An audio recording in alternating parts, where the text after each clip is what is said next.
जम्मू कश्मीर के बारामूला में मंगलवार सुबह भूकंप के झटके महसूस किए गए हैं। हालांकि भूकंप की तीव्रता रिक्टर स्केल पर महज 4.9 थी। इसकी गहराई 5 बताई जा रही है।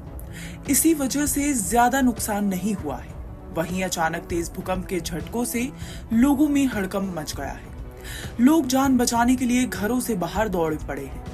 सुबह सुबह आए इस भूकंप के कारण लोगों में दहशत का माहौल है। आपको बता दें कि धरती के अंदर कई तरह के प्लेट्स मौजूद हैं। पृथ्वी के अंदर 7 प्लेट्स होते हैं। ये धरती के नीचे लगातार घूमती रहती है। जब ये आपस में टकराते हैं या इसमें हलचल होती है तो भूकंप आता है। इससे पहले 12 जुलाई को भी भारत और पाकिस्तान सीमा पर भूकंप के काफी तेज झटके महसूस किए गए थे। तब कश्मीर के बारामूला के लोगों ने दोपहर लगभग 12:26 पर भूकंप के झटके महसूस किए गए थे।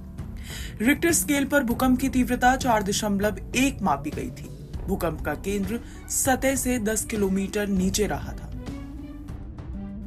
मौसम विभाग के विज्ञान केंद्र के अनुसार रिक्टर स्केल पर भूकंप की तीव्रता 4.9 मापी गई है।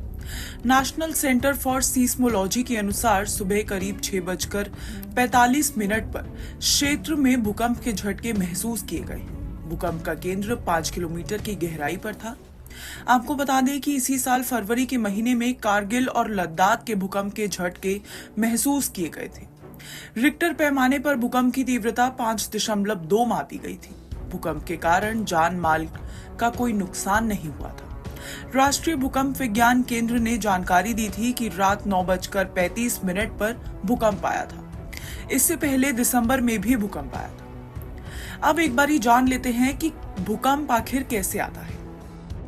धरती की ऊपरी सतह 7 टेक्टोनिक प्लेट से मिलकर बनी हुई है।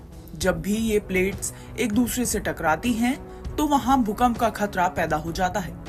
भूकंप तब आता है जब इन प्लेट्स एक दूसरे से क्षेत्र में घुसने की कोशिश करती हैं और एक दूसरे से रगड़ खा जाती हैं।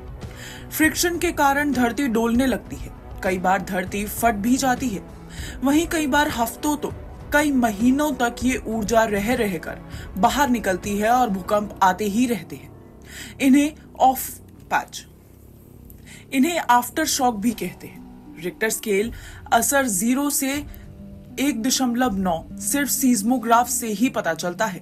2 से 2.9 हल्का कंपन, 3 से 3.9 कोई ट्रक आपके नजदीक से गुजर जाए ऐसा असर, 4 से 4.9 खिड़कियां टूट जाती हैं, दीवारों पर टंगी फ्रेम गिर सकती है, 5 से 5.9 फर्नीचर हिल सकता है, 6 से 6.9 इमारतों की नींव दरक सकती है, ऊपरी मंजिलों को नुकसान भी हो सकता है, 7 से 7.9 इमारतें गिर जाती हैं, जमीन के अंदर पाइप फट जाते हैं, 8 से 8.9 इमारतों सहित बड़े पुल भी गिर जाते हैं, 9 और उससे ज्यादा पूरी तबाही। कोई मैदान में खड़ा हो तो उसे धरती लहराते हुए दिखेगी। समंदर नजदीक हो तो सुनामी आ सकती है।